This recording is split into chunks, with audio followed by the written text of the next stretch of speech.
Well, all right. So the octave relationship is the distance between 12 notes. If I played open E, and then went 12 frets higher than that, then we get the double dot on the fingerboard. So those are the two E's that are represented on the E string, 12 frets apart.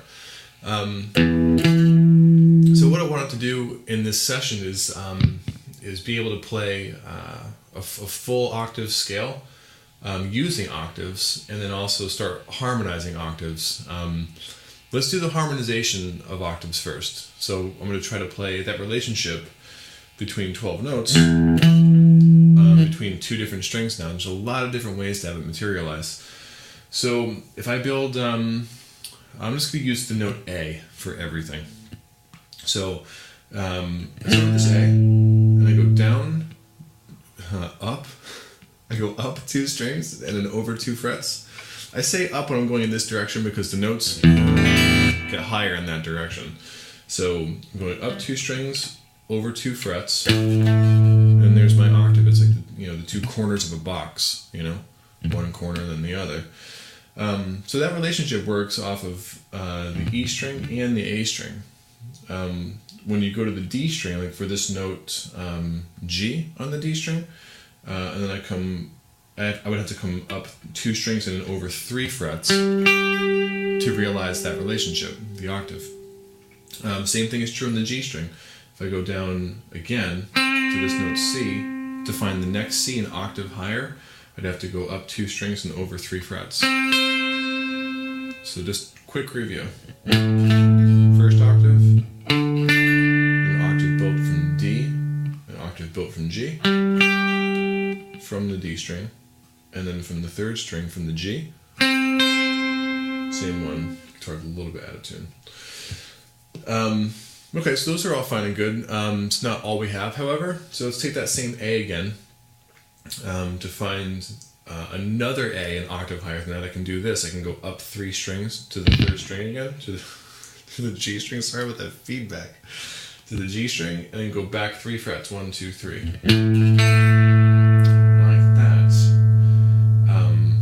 When you build the octave like this from, say, the A string, I would still go up 3 strings, but now back 2 frets to get the next octave from D. So I have 2 Ds. And the same thing is true again from this G on the D string, up 3 strings, back 2 frets. There it is again.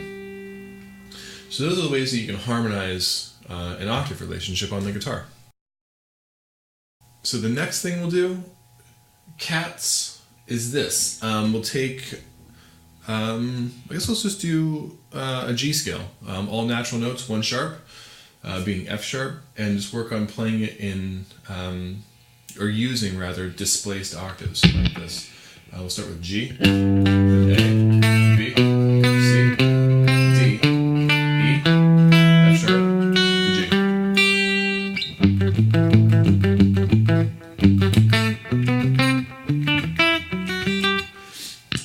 So try this with me. Go to the E string 3rd fret for a G, and then 5th fret of the D string for the octave G.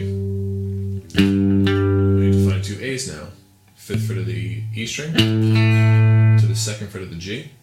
So if I put those 2 sets of notes back to back, we'd have this, G to A. From there, B to C. Here's the B. And from here, there is our C. Right. Continuing on from there, we go to D, 5th fret of the A string, to the 3rd fret of the B, up 3 strings, back 2 frets. From there, 2 E's. 2nd of the D, 5th of the B. 4th fret D string, 2nd fret of the E string for the next octave, and then to the G, just by bringing it up a half step, F sharp, G. So the whole scale. Back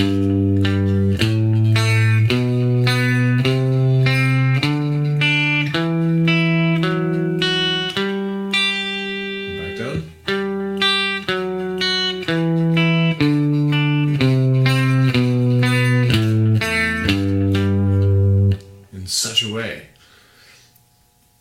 So the final part of this lesson will be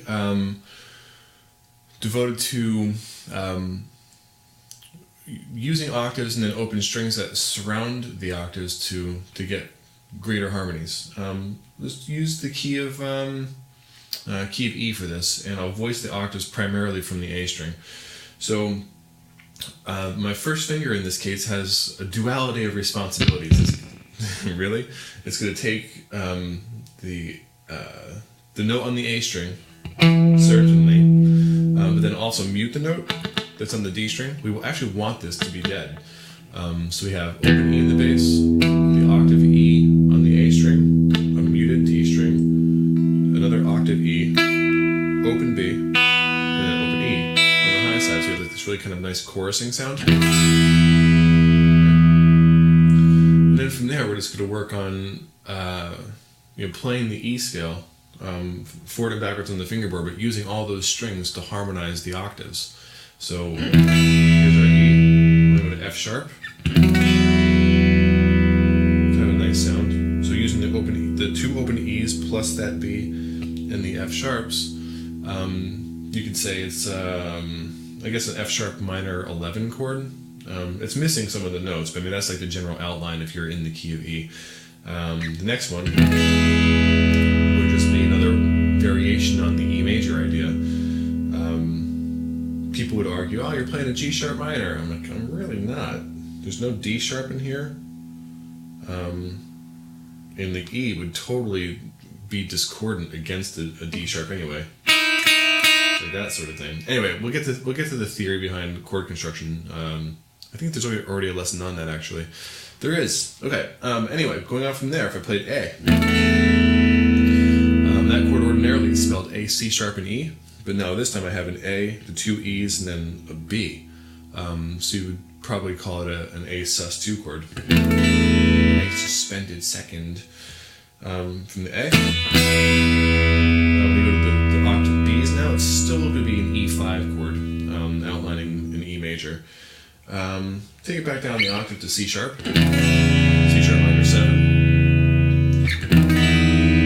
Then E major 7 when you build it off of D sharp on the 6th fret right there, and then back to E. So try using these like in any sort of progression you'd like. Make up a groove.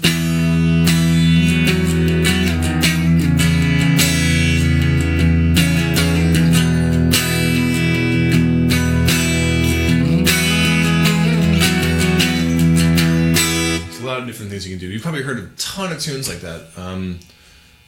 Yeah, 1979 by Smashing Pumpkins as an example.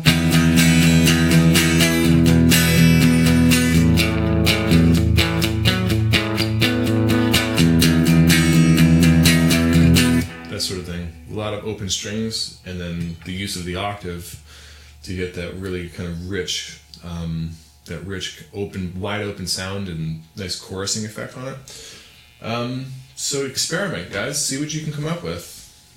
Be creative and use octaves.